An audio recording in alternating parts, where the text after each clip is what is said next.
Welcome to Revenue Mind, a podcast that gives revenue leaders a platform to talk about mental health. I'm personally a big advocate of mental health and hope these insights, stories, and guts to open up, inspire, enlighten, and resonate with you. Now on to the episode. Hey everyone, welcome to another episode of Revenue Mind, a podcast where revenue leaders talk about all things mental health. I'm Jolie, your host, and with us is Mark. Welcome, Mark. Thanks for having me. So before we get started, what makes you, you? All right. What makes me? I would say the first three things that come to mind are I grew up in a family woodworking business. I'm the fourth generation in the family business and the first generation really that doesn't work there. And the reason why I bring that up is growing up in a very blue collar family and seeing how my grandfather ran the business. My dad runs the business with his two business partners, his cousins, and just all of the stresses and lessons that come with growing a family business that's been around for 84 years really shapes me as a person. Another thing that really makes me is I grew up playing competitive hockey and played in college and still play today or try to play at 34.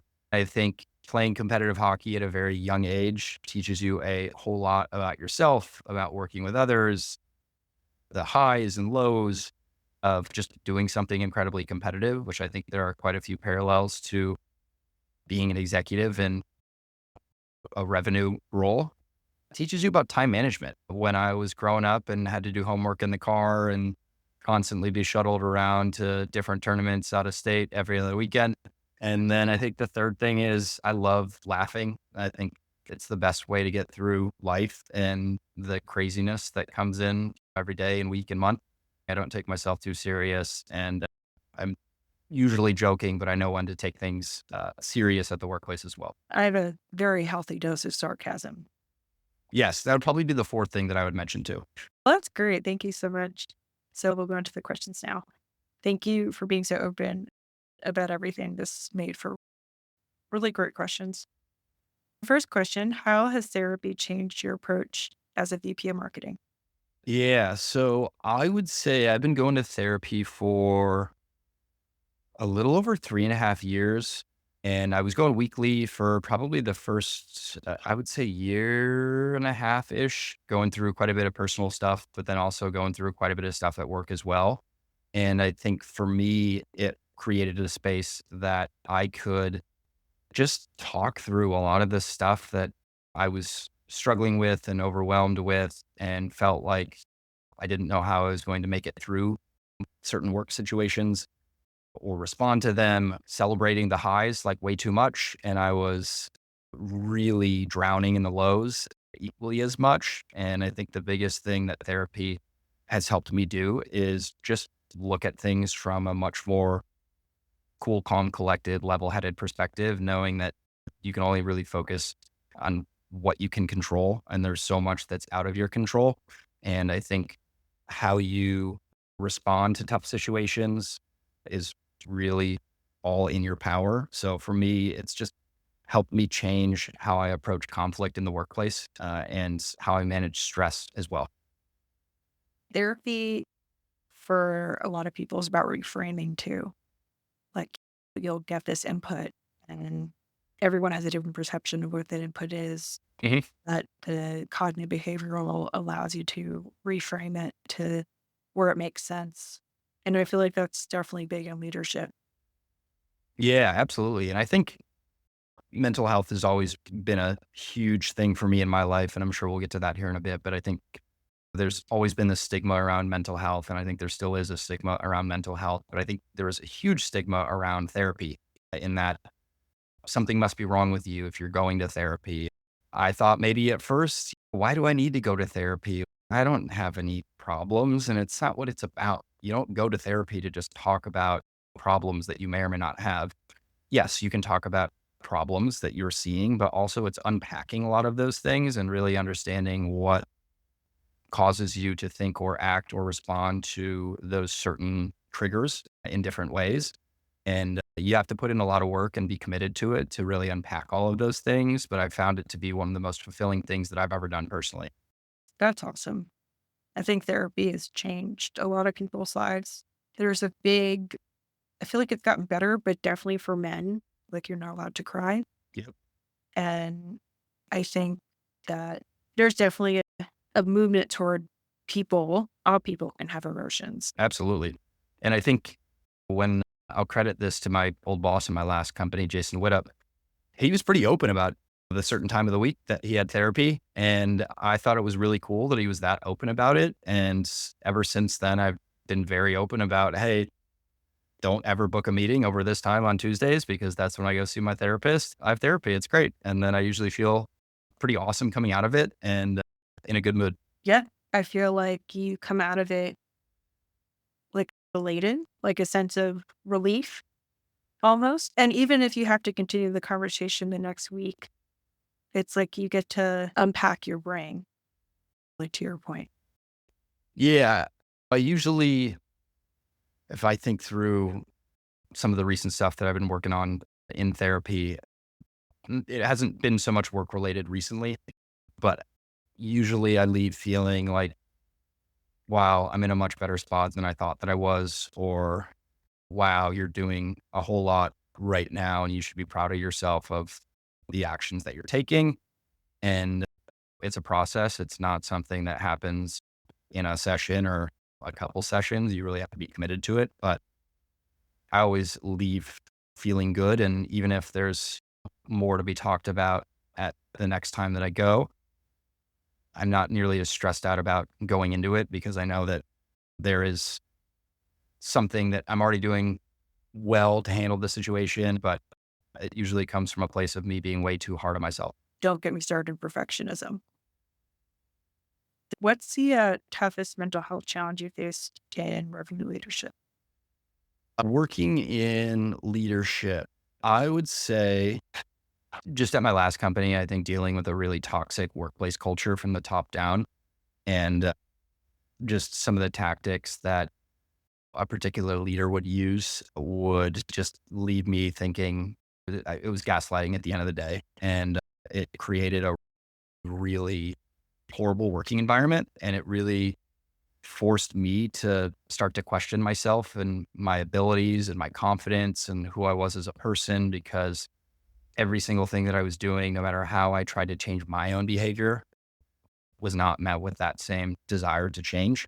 And that took up probably my first, probably like almost 2 years worth of therapy. We talked about that quite a bit.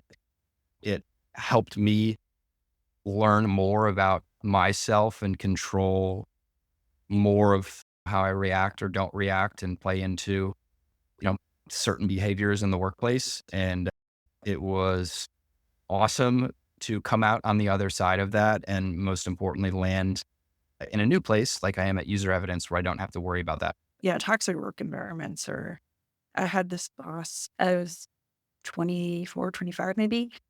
And I remember coming back from a lunch break and she emailed me asking me where I was. Man. Yeah, oh, it was bad. And I couldn't say no problem Yeah. or hi both. It's just that kind of, it just makes you think, is it me? What am I? Mhm. Yeah. And it's, yeah, the gaslighting, like it starts to make you think, what am I doing wrong? When really it's not you, it's the environment. Next question is a little sensitive. So, how did losing your friend to suicide shape your view on leadership and mental health?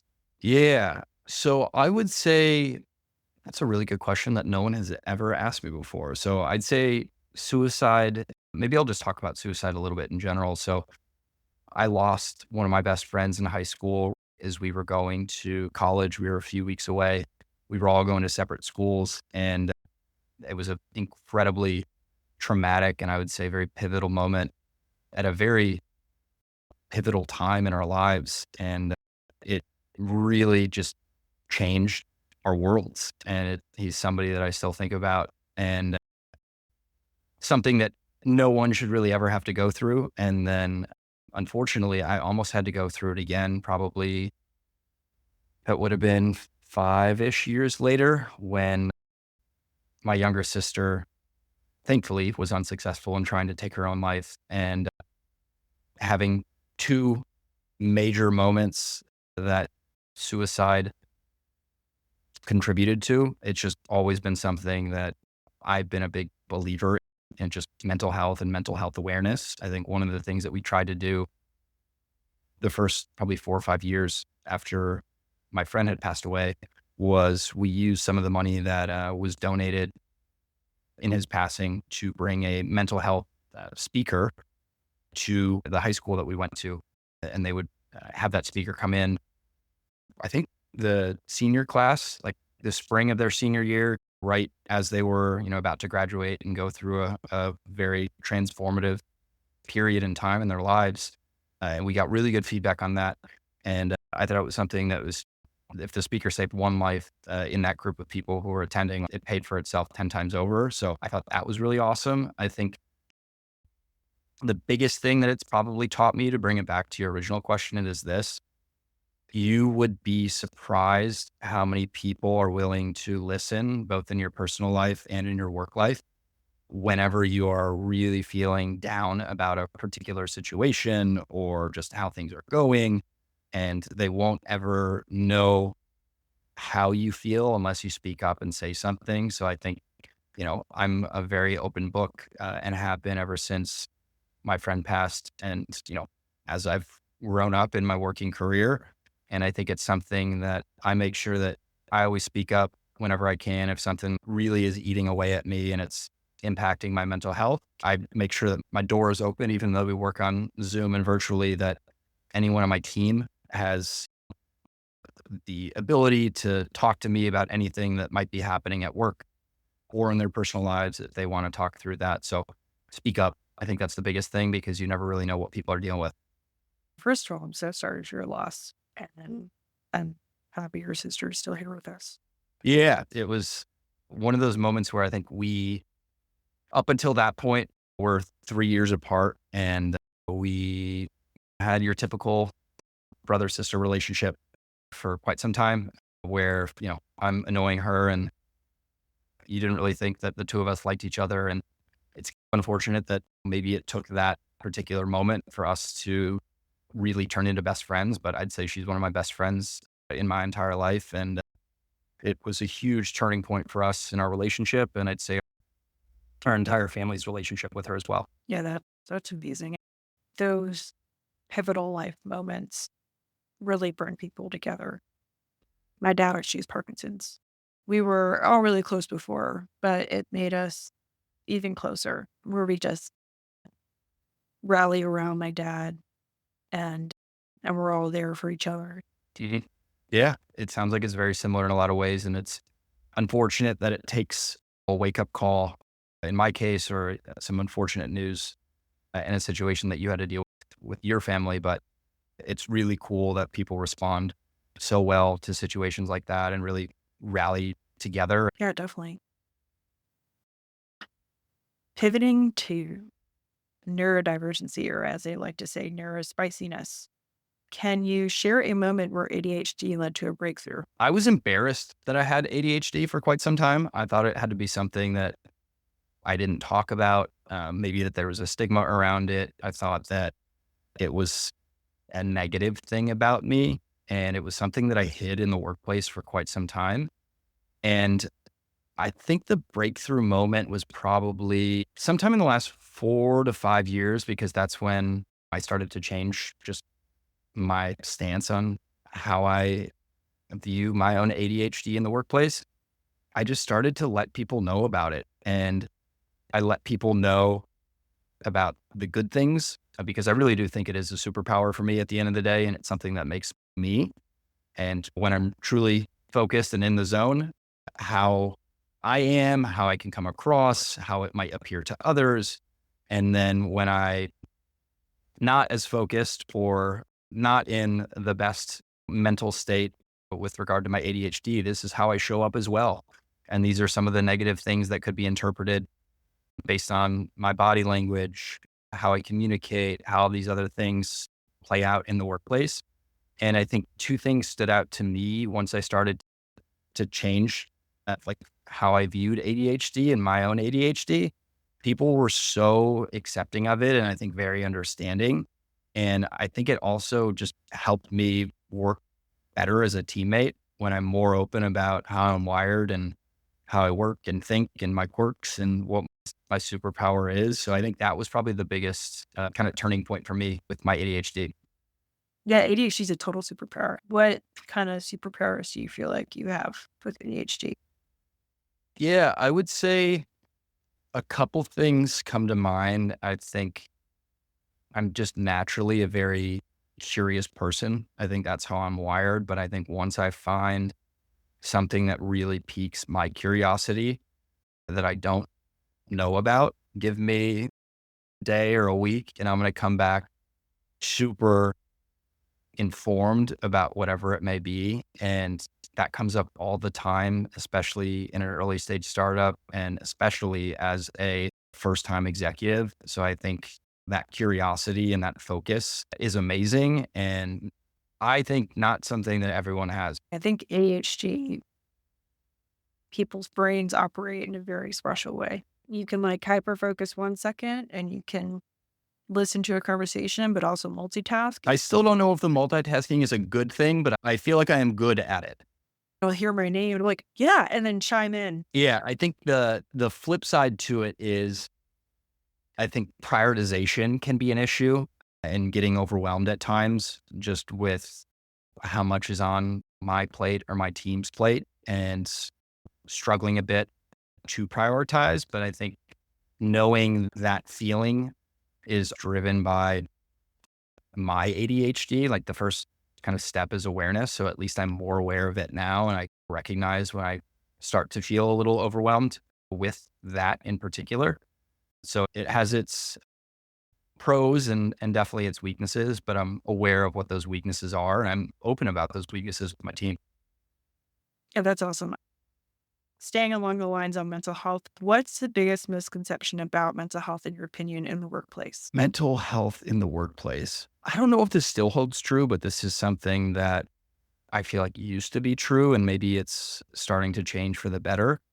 It still felt like something that for the longest time, it wasn't something that you should be talking about in the workplace. And I think there are so many people, myself included, who think that their career and what they do for work and their self-worth is really wrapped up in all of that like together. And I think it can be a great thing for some people and some people that doesn't appeal to them at all.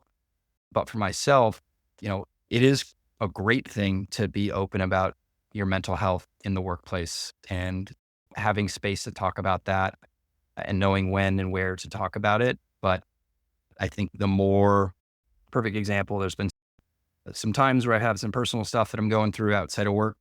And what I'll do is I'll let my boss know, hey, such and such is going on and my head is just not in it right now. And I'm going to go for a walk or a run or go do something. And it will help me come back better the next day and remain more level headed and more just focused versus, hey, this stuff is going on. My head's not in it. I can sit in front of my computer for the next couple hours and pretend to do work, but it's not going to be good work and it's not going to be productive. Knowing that it's more okay to do that in the workplace now makes me really happy. Yeah, I think it's something that's starting to be broached, like with ERGs, and a lot of companies will offer discounts to health and wellness or therapy or nutrition, but it's still very much, you don't come out and say, hi, I'm X and I have ADHD, depression, anxiety. I'm a DSM-5 dream. Please hire me. Like it's one thing to say, hey, I need a break to reset. And it's another thing to be like, hey, I have XYZ mental illness. I don't think that we're there yet.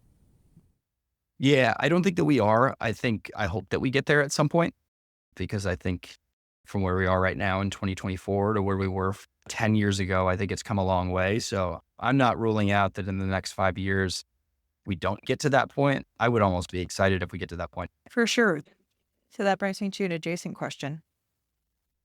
How do you balance transparency about your mental health with the demands of leadership? Yeah, I think there's a line, I think for me of how many details do you need to share? about whatever you're going through, especially if it's outside of work. And it's a line that I am aware of. I don't want to dump out everything that's going on in my personal life onto someone else in the workplace. But I think, you know, I just did this recently with my team. I shared something that I'm having to work through outside of work and, just said, hey, I want to let you all know that if I seem a little out of it or I'm a little slow to respond, just know that does not mean this and this. It's just because I'm dealing with this outside of work and it's taking up a little bit more of my headspace. And it was the first time really that I shared that with my team when similar situations have come up in the past. I've shared it with maybe my boss and my boss only, but this is the first time that I'm running the marketing show and I felt like I owed it to them. And I thought it was really cool because there was something that someone else on the team unfortunately had to deal with very quickly after I had shared that with the team. And they said that my openness and my transparency and my professionalism about it all encouraged them to share with me what they were dealing with. And they felt comfortable and safe to do so. And it was very unfortunate what they had to go through and the loss that they endured. But I thought it was really powerful that within a matter of a week or 2 weeks, someone was brave enough to speak up and say something. And we chipped in for that person while they were out. And they really appreciated it. That's amazing. It's really hard to ask for help when you're going through something really tough. And I actually made this mistake at a company, and my uncle had just passed away just a couple years ago, and my dad was getting a brain surgery like the same week or the same month.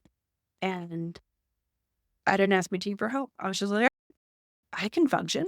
I can do this. Turns out I couldn't function being there for my family and then also doing a very high demanding job. So I think that's really great that you opened up to your team. How was the sentiment when you opened up?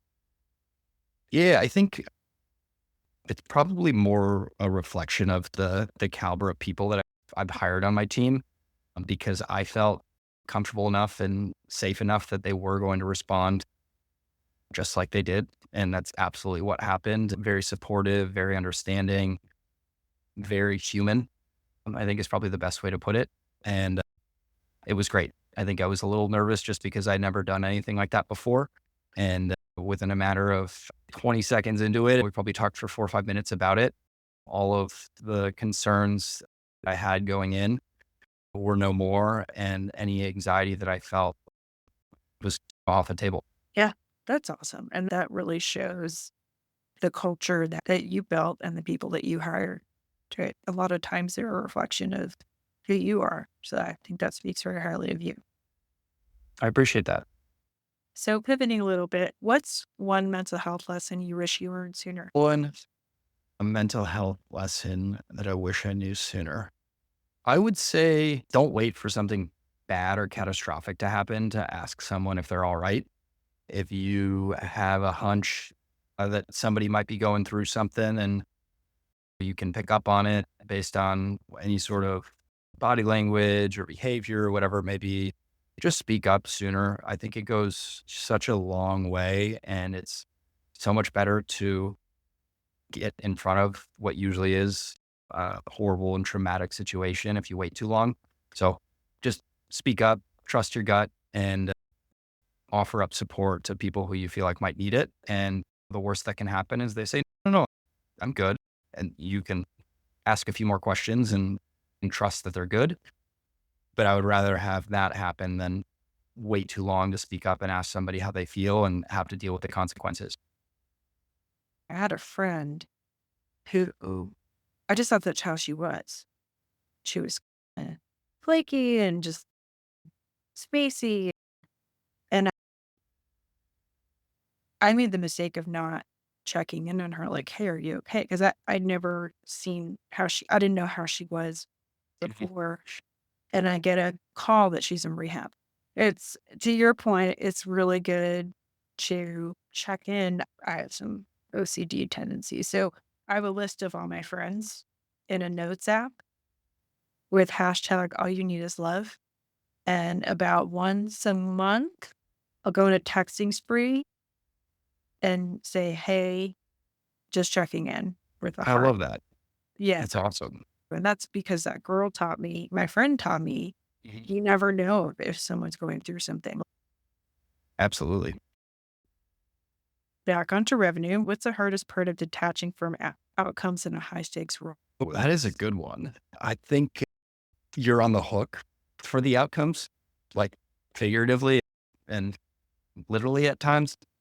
So I think for me, it is decoupling outcomes from self-worth and really your ability to control what you can control. And I think for me, I really try to focus on effort at the end of the day.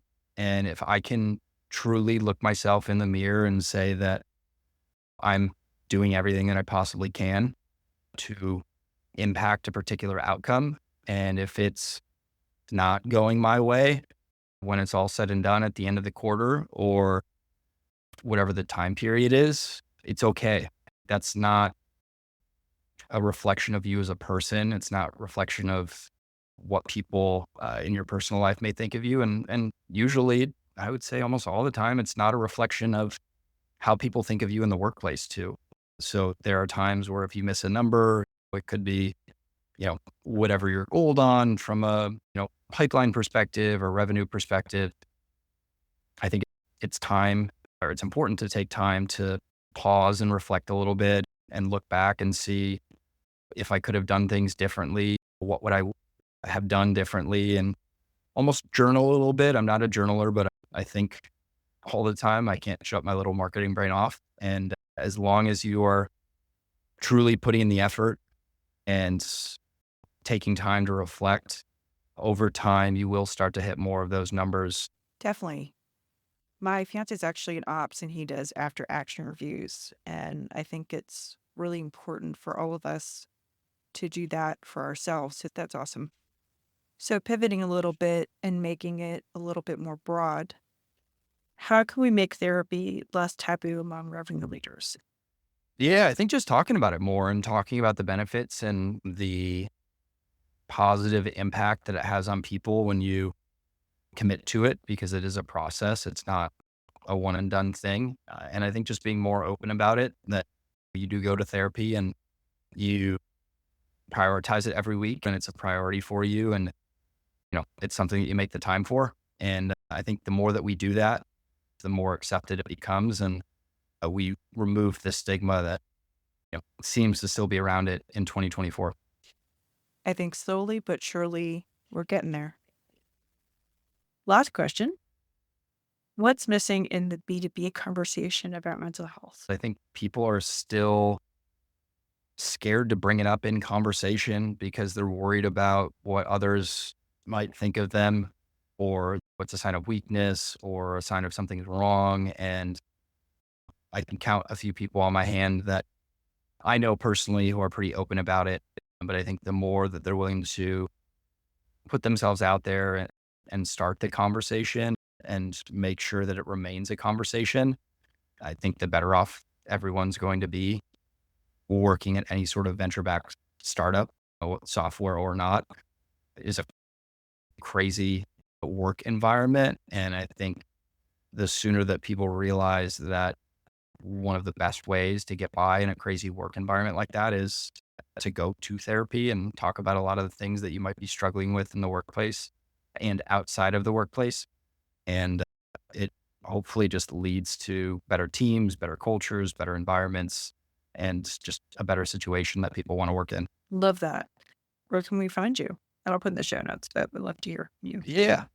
LinkedIn is probably the easiest place. Spend a fair amount of time on there, but shoot me a DM. I'm happy to share a little bit more about my mental health journey and going to therapy and whatnot. And I'd say I'm one of the biggest proponents of it around. Changed who I am for the better. And I, probably wouldn't have thought that would have been the case 4.5 years ago when I started going, but it's totally been worth it. Thank you so much, Mark. Thank you for having me. Thanks for listening to Revenue Mind. If you enjoyed what you heard, leaving a review would be super helpful in getting this out into the world. If you're looking for support, you can join our community that focuses on mental health for professionals. Just DM me on LinkedIn, I'll send you the invite. See you next time.